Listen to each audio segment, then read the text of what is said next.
हे guys, welcome back once again. हम सभी अपनी जिंदगी में कितना बिजी रहते हैं। हमें लगता है कि दुनिया की सभी परेशानियां हमारे ऊपर ही आ गई हैं। पर क्या कभी आपने खुद से बाहर निकल कर देखा क्या वाकई दुनिया में सभी की परेशानियां सेम है?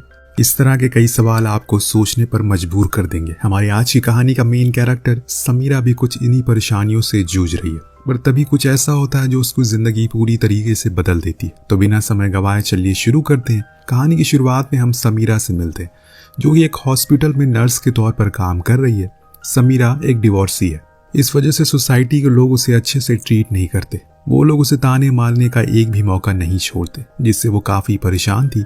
वहीं उसी हॉस्पिटल में काम कर रहा एक लड़का शाहिद उसे काफी पसंद करता है, पर समीरा उसे जरा भी भाव नहीं देती। अब एक बार हॉस्पिटल में देश के बाहर काम करने के लिए कुछ जॉब एप्लीकेशन आती है।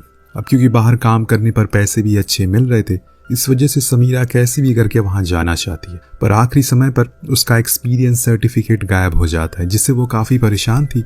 उस वक्त भी शाहिद वहां आ जाता है और उसकी मदद करता है। समीरा जानती है कि शाहिद एक अच्छा लड़का है, लेकिन पुरानी शादी जिसने उसे अपना सब कुछ दे दिया, उसे टूट जाने के बाद उसे प्यार वगैरह पर विश्वास बिल्कुल उड़ गया है। वो मन ही मन शाहिद को पसंद करती है, लेकिन हर वक्त उसकी कोशिश बस उससे दूर रहने की रहती है। अब दूसरे देश में जॉब करने उन्हें 6 महीने बाद जाना है, लेकिन तब तक उस हॉस्पिटल के लोग उन सभी की नाइट शिफ्ट लगा देते। अब क्योंकि समीरा नाइट शिफ्ट में काम कर रही थी, इस वजह से शाहिद भी नाइट शिफ्ट ज्वाइन कर लेता है। वो समीरा के साथ रहने की काफी कोशिश किया करता है, पर समीरा तो बस उससे दूर जाना चाहती है। असल में समीरा के घर में पैसे कमाने वाले बस वही है, और यही वजह थी कि घर की सारी जिम्मेदारियां उसके ही कंधों पर है। वो हर वक्त पैसों के लिए परेशान रहा करती है। अब जब विदेश जाने वाली बात उसके सभी रिश्तेदारों को पता चली, तो वो सभी उसके पिता को समझाने लगे कि उनके रिलीजन की लड़कियां इस तरह बिना हस्बैंड के दूसरे देश नहीं जा सकती। ये सब कुछ सुनकर समीरा को बहुत गुस्सा आता है और वो एक बार फिर अपनी पुरानी जिंदगी के बारे में सोचने लगती है। उस वक्त वो अपने पति के साथ बहुत खुश थी। उसका एक बड़ा सा परिवार था और वो सभी समीरा को काफी पसंद करते थे। अब क्योंकि समीरा एक नर्स थी, इस वजह से वो हमेशा हॉस्पिटल जाया करती थी, क्योंकि उसे अपने माता पिता के घर को भी संभालना था। पर उसके ससुराल वालों को उसका बाहर काम करना पसंद नहीं था, क्योंकि वो लोग लड़कियों को इस तरह बाहर काम करने जाने देना अलाउ नहीं करते थे। लेकिन समीरा अपनी जॉब को लेकर इतना फोकस थी कि उसे वहां जाने से कोई रोक नहीं पाता। अब एक दिन उसके पति ने उसे समझाया कि उसे काम पर जाने की आखिर जरूरत क्या है, जिस पर उसने कहा कि अगर वो अपनी आधी सैलरी उसे दे दे तो वो जॉब पर नहीं जाएगी। पर ये तो पॉसिबल नहीं था। इन सब के कुछ समय बाद वो प्रेग्नेंट हो गई और अब उसका जॉब करना और भी मुश्किल हो गया। जब उसकी डिलीवरी हो गई तो उसके कुछ समय बाद ही उसके पिता वापस से उसे पैसे मांगने लगे। एक बेटी होने के नाते अपने घर को संभालना समीरा का पहला कर्तव्य था। इस वजह से उसने जॉब फिर से जाने का फैसला किया, लेकिन इससे उसके और उसके पति का रिश्ता हमेशा के लिए खत्म हो गया। उसका बेटा इब्रू अब तक उसके हस्बैंड के साथ ही रहता है और अब तक उसे समीरा और उसके पिता के बारे में कुछ भी पता नहीं। खैर, अब इन सब के बाद एक दिन समीरा से बात करने उसके रिलेटिव आते, जो उसे विदेश जाने से फिर से मना करते। उस वक्त तो उसने कुछ नहीं कहा, पर वो इतनी आसानी से हार मानने वालों में से नहीं है। वो तुरंत शाहिद से बात करने जाती है और उसे शादी के लिए पूछती है। अब शादी का नाम सुनकर शाहिद काफी खुश होता है। वो तो कब से इसी मौके की तलाश कर रहा था। खैर, अब अगले दिन शाहिद समीरा के पिता से मिलने जाता और उन लोगों की शादी तय हो जाती। शाहिद के परिवार में बस उसकी माँ थी। इस वजह से कई लोगों ने मना करने के बाद भी उसने समीरा से शादी कर ली, क्योंकि वो जानता था कि वो एक अच्छी लड़की है। अब उससे शादी करने के बाद समीरा की मैक्सिमम प्रॉब्लम सॉर्ट आउट हो गई। शाहिद उसे अब हर जगह सपोर्ट करता और अब उसे अपनी जॉब करने में भी कोई दिक्कत नहीं थी। वो दोनों एक दूसरे के साथ काफी खुश थे, पर खुशियां ज्यादा दिन नहीं रहती। कुछ वक्त के बाद एक दिन समीरा का प्रेगनेंसी टेस्ट पॉजिटिव आता है, जिसे देखकर वो एक बार फिर काफी परेशान हो गई, क्योंकि अब तो उसका विदेश जाने में कुछ ही समय बचा हुआ। अगर सबको उसकी प्रेगनेंसी के बारे में पता चल गया तो वो उसे नहीं जाने देंगे। ये सब कुछ सोचकर उसने उस बच्चे को अबॉर्ट करवाने का डिसाइड किया। पहले उसने शाहिद को कुछ नहीं बताया, पर डॉक्टर के पास अकेले जाने की वो हिम्मत जुटा ना सकी। इधर शाहिद उस बच्चे को लेकर काफी खुश था, पर अबॉर्शन की बात सुनकर वो काफी नाराज हो जाता है। असल में समीरा के अबॉर्शन करवाने का एक रीजन ये भी था कि अभी उसके पहले बेटे इब्रू को इन सब के बारे में कुछ भी पता नहीं, और जब उसे पता चलेगा तो वो कैसे रिएक्ट करेगा। ये भी एक वजह थी जिसके कारण वो उस बच्चे को नहीं रखना चाहती। जब डॉक्टर देखती है कि समीरा की एज 31 है, तो उससे कहती है कि वो तो खुद एक नर्स है, तो उसे ये बात पता होनी चाहिए कि अगर उसने आज अबॉर्शन करवा लिया तो दोबारा बच्चे करते वक्त काफी कॉम्प्लिकेशन हो सकती है। ये सब जानने के बाद वो दोनों घर आ जाते। अगले दिन शाहिद घर में सभी को बता देता है कि समीरा प्रेग्नेंट है, जिससे सभी काफी खुश होते हैं। पर अब वो लोग उसे काम करने से मना करने लगे थे, पर शाहिद ने अभी भी उसका सपोर्ट किया। वो कुछ दिनों बाद विदेश के लिए भी निकल जाते। शाहिद ने उसे यह आश्वासन दिया कि इब्रू के लिए उसे परेशान होने की जरूरत नहीं है, इब्रू उसका ही बेटा है, इसीलिए वो जरूर समझ जाएगा। उन लोगों को इराक में जॉब करनी थी, जिसके लिए एयरपोर्ट पर उन्हें हॉस्पिटल की बस लेने आई थी। बस के साथ साथ कुछ मिलिट्री वाले भी उनके साथ साथ चल रहे थे, जिस पर वो सभी थोड़ा घबरा जाते। पर तभी उनका लीडर यूसुफ उन्हें बताता है कि उन लोगों की सिक्योरिटी के लिए आर्मी उनके साथ चल रही है, जिसके कुछ देर बाद वो लोग हॉस्पिटल पहुंच जाते हैं। अब उस हॉस्पिटल की हालत बहुत खराब थी, वहां पर इस कदर लोग घायल थे जैसे वो किसी जंग को लड़कर आए। शुरू में तो उन्हें कुछ भी समझ नहीं आया, पर जब उन्होंने उन लोगों को ट्रीट करना शुरू किया तो उन्हें समझ में आया कि असल में वो लोग बॉम्ब ब्लास्ट और गोलियों लगने की वजह से घायल हुए। असल में उस वक्त इराक में आतंकवादी हमले हो रहे और यही वजह है कि वहां पर मेडिकल इमरजेंसी के लिए डॉक्टर को बाहर से बुलाया गया। पर समीरा और बाकी लोगों को ये बात पता नहीं थी। खैर, अब उस हॉस्पिटल में समीरा और शाहिद की मुलाकात डॉक्टर तारिक और उनकी वाइफ से होती है, जो उसी हॉस्पिटल में डॉक्टर थे। वो सभी लोग मिलकर अच्छा काम कर रहे थे। धीरे धीरे अब समीरा का वेट भी बढ़ने लगा, जिससे कुछ समय बाद उसका पहला पति इब्रू को इराक छोड़ने के लिए आया। समीरा उसे लेने के लिए जब एयरपोर्ट पर गई तो उसके हस्बैंड ने उसे कहा कि उसका बिजनेस इस समय अच्छा चल रहा है, इस वजह से वो अब इब्रू की जिम्मेदारी और नहीं उठा सकता। इसीलिए समीरा को अब सिर्फ वेकेशन के लिए नहीं बल्कि हमेशा के लिए इब्रू को अपने पास रखना होगा। अब इन सब के बाद समीरा इब्रू को लेकर हॉस्पिटल आ जाती है। यहाँ तक भी इब्रू को शाहिद के बारे में पता नहीं होता, पर वो उसे अच्छे से ट्रीट करता है। पर अभी इब्रू उस पर ज्यादा ध्यान नहीं देता। पर धीरे धीरे उसे ये समझ आने लगा है कि शायद शाहिद का उसकी माँ से कुछ रिलेशन है, पर ये सब अभी उसे बिल्कुल अच्छा नहीं लग रहा है। अगली सुबह जब शाहिद उसके लिए नाश्ता लेकर आता है तो वो बहुत गुस्सा हो जाता है, नाश्ते को वहीं फेंक देता है। ये सब सुनकर समीरा तुरंत उसके पास आती है, जिस पर इब्रू उसे अपने पिता के पास जाने के लिए कहता है। पर अब ये कहाँ पॉसिबल है, उसके पिता ने तो उसे बोझ समझकर वहीं रहने के लिए छोड़ दिया। यहाँ समीरा उसे समझाने की कोशिश करती है कि उसे अब यहीं उनके साथ ही रहना होगा, पर इब्रू गुस्से में चिल्लाने लगता है, जिस पर नाराज होकर समीरा उसे एक थप्पड़ मार देती है। इन सब के बाद वो बाहर भागने लगता है और समीरा और शाहिद उसके पीछे भागते हुए वो रोड पर पहुंच जाता और इसी वक्त रोड पर दंगे होना शुरू हो जाते।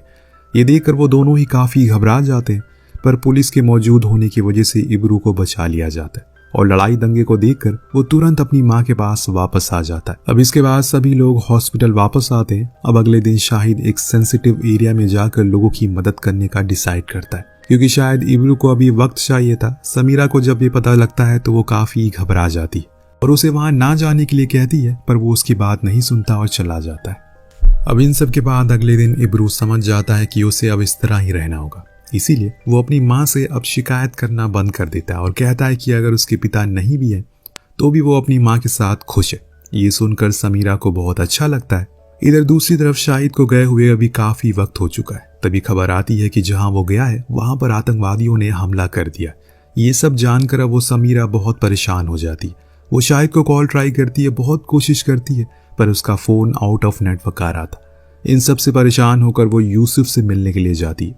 यूसुफ पहले से ही बहुत परेशानियों से घिरा हुआ है, इस वजह से वो समीरा की मदद करने के लिए मना कर देता है, जिस पर वो उसे अपने पति को ढूंढने की गुजारिश करती है, क्योंकि वो सिर्फ उसे ही वहां पर जानती है। समीरा की हालत को देखकर यूसुफ को उस पर तरस आता है। वो उसे इंडियन एम्बेसी के लोगों से मिलने के लिए ले जाता है, क्योंकि वही थे जो अब उसकी मदद कर सकते हैं। यहाँ एम्बेसी में उसकी मुलाकात इंडियन ऑफिसर से होती है। वो समीरा की परेशानी सुनकर उसे दूसरों लोगों की तरह साइड में बैठ जाने के लिए कहता है। ये देखकर वो उसे अपने हस्बैंड को ढूंढने की रिक्वेस्ट करती है, क्योंकि वो उस अनजान देश में जाने कहाँ फंस गया होगा। वहीं दूसरी तरफ शाहिद और बाकी के हॉस्पिटल के लोगों को आतंकियों ने पकड़ लिया था। वो लोग उनमें से डॉक्टर को ढूंढ रहे थे ताकि वो अपने लोगों को उनसे इलाज करवा सके। जब डॉक्टर तारिक ने उन गैंगस्टर का इलाज करने से मना कर दिया क्योंकि वो इनके खिलाफ थे, तो उनके ऐसे बर्ताव को देखकर उन्हें गुस्सा आ गया और सीधा उन्हें गोली मार दी। डॉक्टर तारिक की पत्नी भी ये सब देख रही थी, पर वो एक हिम्मती औरत थी, इस वजह से वो शांत रही। दूसरी तरफ समीरा जब वहां से नहीं गई तो इंडियन एम्बेसी के हेड मनोज अब्राहम, जो डोर से ये सब देख रहा था, वो वहां पर आ गया। उसने समीरा को समझाया कि उसकी तरह ही बाकी लोग भी अपने लोगों को ढूंढने के लिए वहां पर आए, इसीलिए उसे थोड़ी शांति रखनी चाहिए। पर समीरा कहती है कि वो लोग तो इस कंट्री के लोगों को ही बचाने के लिए बाहर से आए थे, पर यहाँ तो उनके साथ ही बुरा हो रहा है। खैर, अब ये सब बोलकर वो वहां से चली जाती है। अब मनोज को भी समीरा के लिए बुरा लगने लगा था।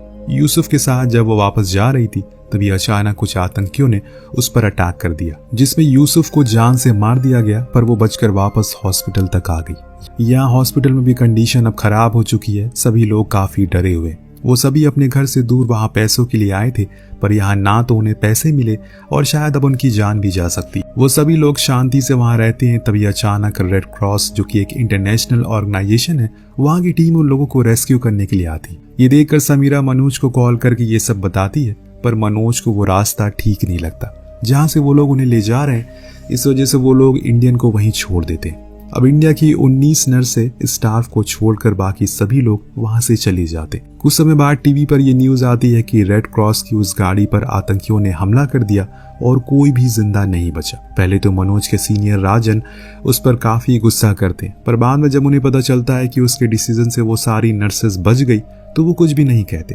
अब मनोज उन सभी नर्सेस को वहां से निकालने का प्लान बनाता है।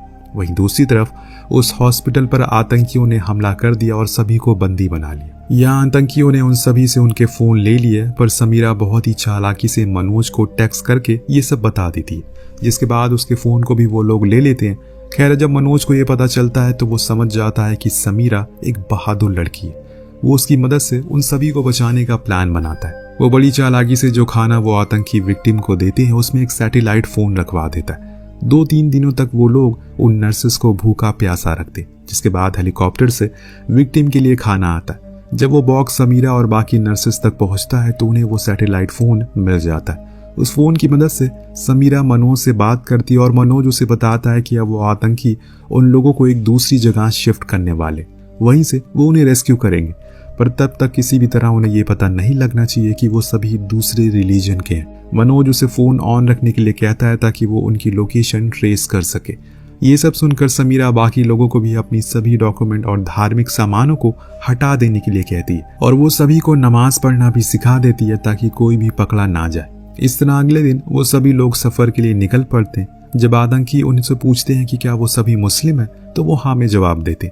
वहीं दूसरी तरफ मनोज सभी सीनियर ऑफिसर से बात करता और इंडिया में प्रेजेंट लोगों से भी उन नर्सेस को बचाने की रिक्वेस्ट कर। सभी ऑफिसर को जब नर्सेस की कंडीशन का पता चलता है तो वो भी अपनी तरफ से पूरी कोशिश करते हैं। तभी एक मेन ऑफिसर जो कि इराक की सरकार से बात कर सकता है वो उनकी मदद करने से मना कर देता है, जिस पर मनोज उनकी बात समीरा और बाकी नर्सेस से करवाता है। इसके बाद जब वो ऑफिसर आता है तो उसकी पत्नी भी टीवी पर ये सब देख रही थी और तब उसे भी उन नर्सेस के ऊपर दया आ जाती है। जब वो लोग अपने ही घर में रहकर इतने परेशान हैं तो वो नर्सेस जो दूसरे देश में आतंकी के बीच फंसी हुई है उनका क्या हाल होगा, ये सोचकर वो ऑफिसर इराक की सरकार से बात करने के लिए जाता है। वहीं दूसरी तरफ अब समीरा और बाकी लोग उस जगह पर पहुंच चुके जहां पर जंग का मेन लीडर था। वो उन महिलाओं से उनके रिलीजन के बारे में पूछता है और नमाज के लिए एक लाइन बोलता है, पर क्योंकि उन सभी को उर्दू नहीं आती थी इस वजह से कोई भी उनकी बात का रिप्लाई नहीं कर पाता। ये देखकर वो गुस्सा ही हो रहा था कि तभी इब्रू उनकी बात का जवाब देता है, जिससे वो सभी बच जाते हैं।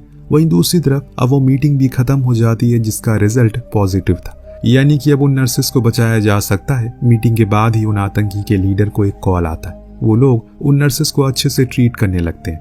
उन सभी को उनके फोन दे दिए जाते हैं और फाइनली अब वो सभी अपने घर वालों से बात करते हैं। फोन मिलने पर समीरा मनोज से शाहिद के बारे में पूछती है, जिस पर मनोज उससे कहता है कि शाहिद मर चुका है और उसने ये बात अब तक उसे नहीं बताई क्योंकि उसे डर था कि ये जानकर शायद समीरा इतनी हिम्मत ना दिखा सके। शाहिद की मौत की खबर सुनकर समीरा तो पूरी तरह से टूट जाती है, वहीं जोर जोर से रोने लगती है। उसे इस तरह रोता हुआ देखकर आतंकी के लीडर को उस पर दया आ जाती है। वो समीरा और इब्रू को एक जगह पर लेकर जाता है जहां वो सभी लोगों को मार रहे थे। तभी अचानक से इब्रू को वहां पर शाहिद दिख जाता है जो अब भी ठीक था। उसे देखकर समीरा की खुशी का ठिकाना नहीं रहता और वो उसे अपने साथ ले आती है। अब फाइनली उन सभी को बस में बैठाकर इराक के बॉर्डर तक लाया जाता है जहां इंडियन सोल्जर उनका बॉर्डर पर इंतजार कर रहे थे। सभी लोग धीरे धीरे बस से उतरते हैं और फाइनली मनोज की नजर समीरा पर पड़ती है जो अपनी बेटी इब्रू और पति शाहिद के साथ बस से उतर रही थी। बॉर्डर पार करते ही सभी जोर जोर से रोने लगते हैं क्योंकि उन्हें अपने भारत देश का झंडा दिखता है। उन्हें नहीं लगता कि वो वहां से जिंदा निकल पाएंगे, पर समीरा की बहादुरी की वजह से आज वो जिंदा है और उसके हस्बैंड तक पहुंचने की चाहत ने उसे आखिर में शाहिद से भी मिलवा ही दिया। जिसके भी बचने की शायद कोई उम्मीद नहीं थी। पर कहते हैं ना कि जब आप किसी चीज को पूरे दिल से चाहते हो, पूरी कायनात उसे आपसे मिलवाने में लग जाती है। ये कहानी कोई मनगढ़ंत स्टोरी नहीं है, बल्कि एक सच्ची घटना पर आधारित है, जिसमें रियलिटी में 19 नर्सें एक दूसरे देश में फंस गई, लेकिन भारत ने उन्हें एक अच्छे प्लान के साथ बचा लिया और इसी तरह ये कहानी यहीं पर खत्म हो जाती है। तो आपको कहानी कैसी लगी हमें कमेंट करके जरूर बताइएगा। मिलते हैं अगली वीडियो में। Thank you so much watching. Peace out.